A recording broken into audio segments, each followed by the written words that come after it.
सबको मेरा सादर जय जिनेन्द्र।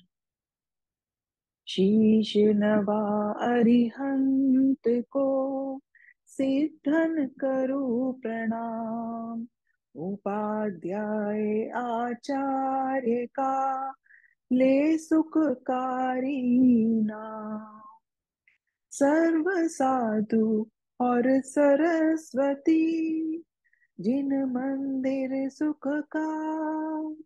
महावीर भगवान को मन मंदिर में धाम। श्री महावीर भगवान का जीवन परिचय। विश्वभूति के रूप में उनका 16वां जन्म और दिव्य जगत में उनका 17वां जन्म। उनका जन्म राजकुमार विश्वभूति के रूप में राजगृही शहर, जिसको कि अब राजगिरी के नाम से जाना जाता है, में हुआ था। उनके चचेरे भाई विशाख नंदी थे, जिनके पिता राजा थे। दोनों भाई एक दूसरे से बहुत अधिक जुड़े नहीं थे। दोनों में से विश्वभूति अधिक शक्तिशाली था। एक बार विश्वभूति अपनी रानियों के साथ एक बागीचे में गए, जो उनकी पसंदीदा जगह थी। थोड़ी देर बाद विशाख नंदी अपनी रानियों के साथ वहां गए। अब उनके परिवार की परंपरा के अनुसार यदि एक राजकुमार बगीचे में है तो दूसरे को प्रवेश की अनुमति नहीं है। इसलिए विशाख नंदी को बाहर अपनी बारी का इंतजार करने में कोई आपत्ति नहीं हुई। लेकिन जब एक दासी ने राजकुमार विशाख नंदी को बाहर इंतजार करते देखा, तो वह रानी के पास गई और उनको भड़का दिया। नौकरानी ने कहा कि रानी होते हुए भी आपके बेटे को अपनी बारी के लिए बाहर इंतजार करना पड़ रहा है। रानी बहुत क्रोधित हुई। उसने अपने पति से विश्वभूति को तुरंत बागीचे से बाहर निकलने को कहा। रानी की इच्छा पूरी करने के लिए राजा ने विश्वभूति के साथ एक खेल खेला। उन्होंने विश्वभूति को बताया कि उनके अधीनस्थ राजाओं में से एक ने विद्रोह कर दिया है और उन्हें राजा के रूप में स्वीकार करने से इनकार कर दिया है।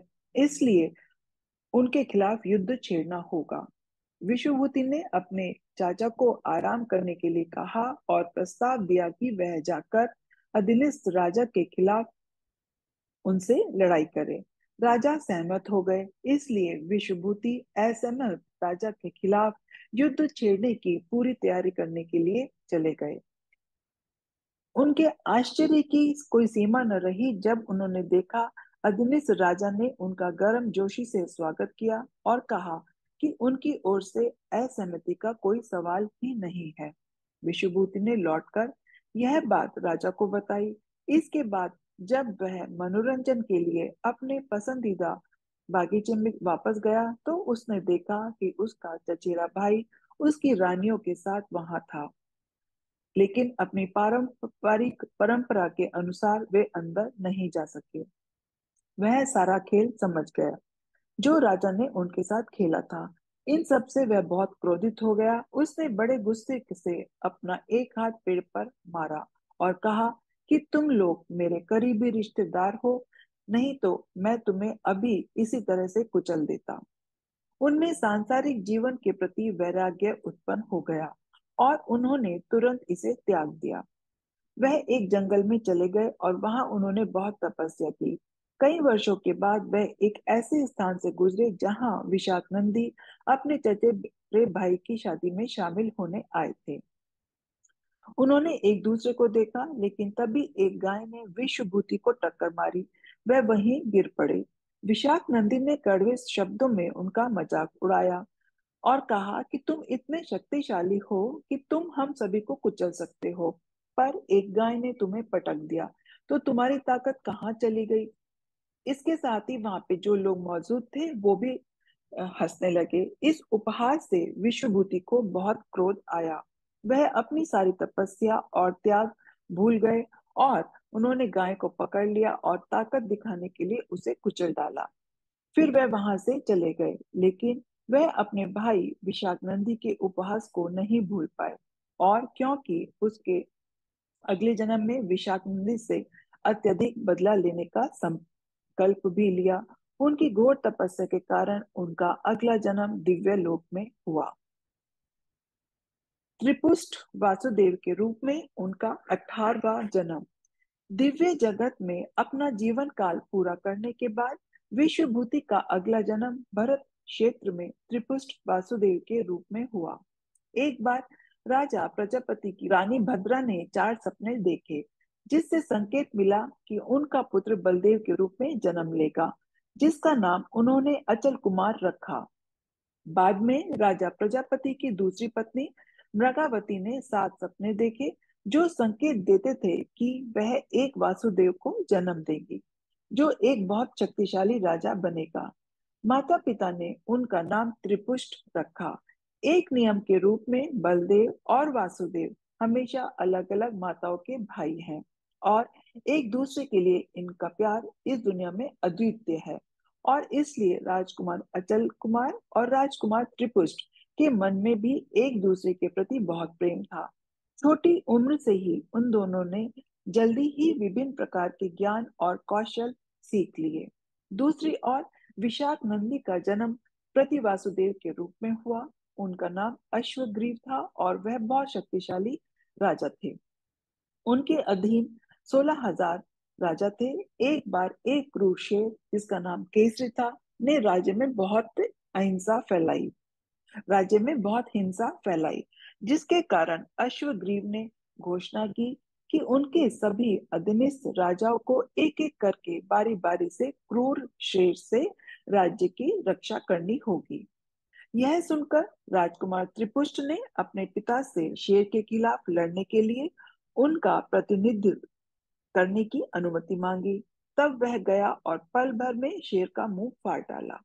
शेर बहुत पीड़ा में था और त्रिपुष्ट पर बहुत क्रोधित भी था। हालांकि त्रिपुष्ट के सारथी ने शेर को शांत कर दिया और उसे शांति से मरने में मदद की। बाद के जन्म में इस सारथी ने गौतम स्वामी के रूप में जन्म लिया, जो महावीर स्वामी के पहले गणधर थे। अश्वग्रीव को एक भविष्यवाणी के बारे में पता चला, जिसमें भविष्यवाणी की गई थी कि उसकी मृत्यु त्रिपुष्ट के हाथों में होगी। इसलिए अश्वग्रीव ने पहले उसे नष्ट करने के लिए त्रिपुष्ट के खिलाफ युद्ध छेड़ा। हालांकि उस युद्ध में वह त्रिपुष्ट द्वारा मारा गया था। तब त्रिपुष्ट आधे विश्व का राजा बन गया। त्रिपुष्ट को संगीत का बहुत शौक था। उन्होंने अपने सैनिकों को निर्देश दिया था कि जब भी वह सोए तो संगीत बंद कर दें। एक दिन ऐसा हुआ कि बहुत प्रतिभाशाली संगीतकारों का एक समूह विभिन्न संगीत वाद्य यंत्र बजा रहा था। थोड़ी देर बाद राजा सो गए, लेकिन रक्षक संगीतकारों को बजाना बंद करने के लिए कहना भूल गए। जब राजा की नींद खुली तो उन्होंने देखा कि संगीत अभी भी बज रहा है, और वह क्रोधित हो गए। उन्होंने अपने आदेशों का पालन न करने के लिए सैनिकों के कानों में गर्म सीसा डालकर दंडित किया। इस घटना के कारण सैनिकों की गंभीर दर्द के कारण पीड़ा से मृत्यु हो गई।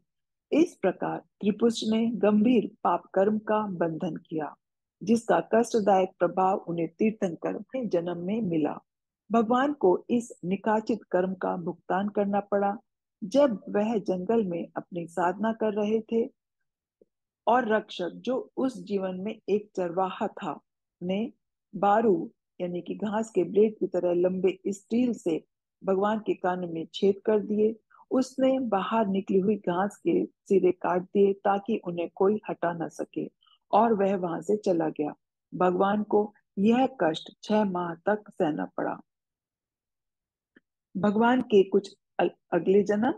त्रिपुष्ट का अगला जन्म 7वें नरक में हुआ, जहां उसे अपने पाप कर्म को समाप्त करने के लिए सबसे अकल्पनीय पीड़ा सहनी पड़ी। ऐसे भयानक नरक में अत्यंत लंबी आयु करने के बाद भी उन्हें विभिन्न जानवरों और कीड़क के रूप में कई जन्म लेने पड़े। उसके बाद उनका जन्म एक अत्यंत क्रूर और अत्यंत शक्तिशाली सिंह के रूप में हुआ। वह अपनी पूरी ताकत से किसी भी व्यक्ति को परेशान कर देता था। कोई भी जंगल में नहीं जा सका, और जो गया उसे शेर ने मार डाला।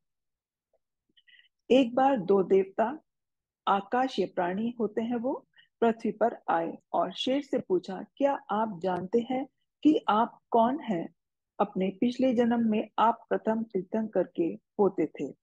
आप इस वर्तमान काल के प्रथम वासुदेव भी थे और आगे चलकर आप चक्रवर्ती भी बनने वाले हैं और अंतिम तीर्थंकर भी बनने वाले हैं।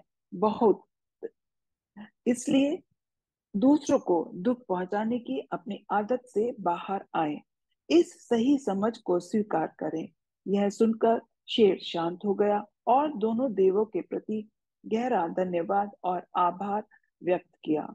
उन्होंने निर्णय लिया कि वह अब हिंसा में शामिल नहीं होंगे और पूर्ण अहिंसा के मार्ग पर चलेंगे। उन्होंने खाना पीना बंद कर दिया, शव की तरह लेट गए और पूरे 1 महीने तक कठोर तपस्या की। अपने बुरे कर्मों को याद किया और दिल से उनके लिए पश्चाताप किया। इस तरह से वे पवित्र हो गए। भगवान सभी पीड़ाओं और कष्टों से अप्रभावित रहे और इस प्रकार वे समभाव में रहकर अपने सभी कर्मों से मुक्त हो गए। यही कारण है कि मोक्ष के पर मार्ग पर चलने वाले लोग दुख की तलाश करते हैं, जो कि उनकी प्रगति में मदद करता है। जब हम दुख से डरते हैं तो यह कई गुना बढ़ जाता है। हमें अपने कर्म खत्म करने हैं, आंखों में आंसू के साथ या चेहरे पर मुस्कान के साथ। इससे कोई बच नहीं सकता, तो फिर उनका सामना मुस्कुराहट के साथ ही करना चाहिए। हम वर्तमान समय चक्र के 5वें युग में हैं, नैतिक और आध्यात्मिक पतन का युग। इसलिए दुख आते रहेंगे। हालांकि अब हम अपने रास्ते में आने वाली कठिनाइयों पर काबू पाना चाहते हैं और महाविदेह क्षेत्र में जाना चाहते हैं, जहां से हम मोक्ष तक जा सकते हैं। इसके लिए मैं कौन हूँ इस मानव जीवन का प्राथमिक लक्ष्य होना चाहिए। उनकी अत्यंत कठोर तपस्या के परिणाम स्वरूप शेर ने फिर से मानव जन्म लिया। उन्होंने खूब भक्ति की और अगले जन्म में वे चक्रवर्ती प्रिय मित्र बन गए। उन्होंने राज्य पर बहुत शांति से शासन किया और बहुत सारे अच्छे कार्य किए। उन्होंने दीक्षा ली और अपनी साधना में गहराई से लीन हो गए। फलस्वरूप उनका अगला जन्म दिव्य लोक में हुआ। इसके बाद उन्होंने राजा नंदन के रूप में जन्म लिया, जो भगवान महावीर का 25वां जन्म था। इस जन्म में उन्होंने 20 स्थानक की तपस्या की और तीर्थंकर नाम कर्म का बंद किया, जिसके परिणाम स्वरूप 27वें जन्म में उनका जन्म तीर्थंकर के रूप में हुआ। राजा नंदन का अगला जन्म दिव्य लोक में हुआ। उसके बाद उन्होंने तीर्थंकर के रूप में जन्म लिया। तीर्थंकर अवस्था विश्व में सर्वोच्च है। यह एक महान राज्य है। वे न केवल मुक्ति प्राप्त करते हैं, बल्कि वे लाखों लोगों को मुक्ति प्राप्त करने में भी मदद करते हैं। जब हम ऐसे तीर्थंकरों को अनगिनत बार नमन करते हैं, उनकी महिमा गाते हैं, उनकी जीवन कथाओं को याद करते हैं और उन्हें प्रणाम करते हैं, तो इससे हमारे भीतर स्वयं की ऊर्जा प्रकट होने में मदद मिलती है। वर्तमान महावीर या तीर्थंकर महावीर के रूप में 27वां जन्म। महावीर स्वामी भगवान की आत्मा की कल्पना ब्राह्मण ऋषभ दत्त की पत्नी देवानंद ने की थी। यह इतिहास के 10 आश्चर्यों में से एक था, क्योंकि सभी तीर्थंकर आमतौर पर क्षत्रिय परिवार में पैदा हुए थे। हालांकि एक अपवाद के रूप में उनकी कल्पना एक ब्राह्मण महिला द्वारा की गई थी। इसके पीछे का कारण यह था कि अपने पिछले जन्म मरीचि के जन्म में उन्होंने सर्वोच्च कुल का हिस्सा होने पर गर्व व्यक्त किया था। इसके अलावा एक त्रिदंडी के रूप में वह खुद को एक ब्राह्मण के रूप में आचरण करते थे और उस जन्म के बाद उन्होंने एक ब्राह्मण के रूप में कई जन्म लिए थे। गर्भाधान के 82 यानी कि 82 दिन बाद इंद्र देव का सिंहासन डोल गया। उन्हें पता चला कि तीर्थंकर क्षत्रिय नहीं बल्कि ब्राह्मणी के गर्भ में है। यह स्वीकार्य नहीं था, इसलिए देवताओं ने भगवान को देवानंद के गर्भ से राजा सिद्धार्थ की पत्नी रानी त्रिशला के गर्भ में स्थानांतरित कर दिया। तब रानी त्रिशला ने तीर्थंकर के जन्म का संकेत देने वाले 14 शुभ स्वप्न देखे। जब उसे पता चला कि वह एक तीर्थंकर को जन्म देंगी तो वो बहुत खुश हो गई। महावीर स्वामी जब अपनी माता के गर्भ में थे, तब से ही उन्हें 3 प्रकार का ज्ञान था: मति ज्ञान, श्रुत ज्ञान और अवधि ज्ञान। चूंकि वह अपनी माँ को कोई कष्ट नहीं देना चाहता था, इसलिए गर्भ के अंदर उन्होंने कोई हलचल नहीं की। हालांकि इससे माता पिता चिंतित हो गए। अपने अवधि ज्ञान से भगवान ने देखा कि उनके माता पिता उनके लिए चिंतित थे, तो उन्होंने अपने पैर के अंगूठे को हिलाकर थोड़ी हलचल की। इस हलचल को महसूस करके उनके माता पिता ने राहत की सांस ली।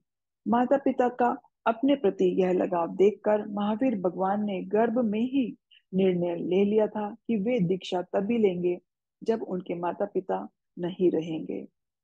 इस उदाहरण से हम भी सीख सकते हैं कि हमें कम से कम यह सुनिश्चित करना चाहिए कि हम अपने माता पिता को दुखी ना करें। परम पूज्य दादा भगवान ने हमेशा कहा है कि वह उस व्यक्ति का भी उपकार कभी नहीं भूले जिसने उन्हें सिर्फ एक कप चाय दी थी। हम अपने माता पिता के अनगिनत उपकार को कैसे भूल सकते हैं फिर? महान लोगों की जीवन गाथा पढ़ने या सुनने के पीछे का उद्देश्य यही है कि उनके आचरण के गुण हमारे अंदर भी अच्छा आचरण पैदा कर सके। भगवान के जन्म तक दिव्य प्राणी माता त्रिशला की सेवा में थे और उनकी अच्छी देखभाल कर रहे थे। वे उसे हमेशा खुश रखेंगे। त्रिशला माता दिव्य देवियों से आध्यात्मिक बातचीत करती थी। देवी देवताओं के उत्तर सहित उनके द्वारा पूछे गए कुछ प्रश्न इस प्रकार हैं। दुनिया की खूबसूरत चीज क्या है? यह शुद्ध आत्मा है। आत्मा की विशेषता क्या है? शुद्ध चेतना। तब माता ने पूछा, आत्मा का स्वरूप क्या है? आत्म ज्ञान से परिपूर्ण है, यह पूर्ण ज्ञान है। धर्म क्या है?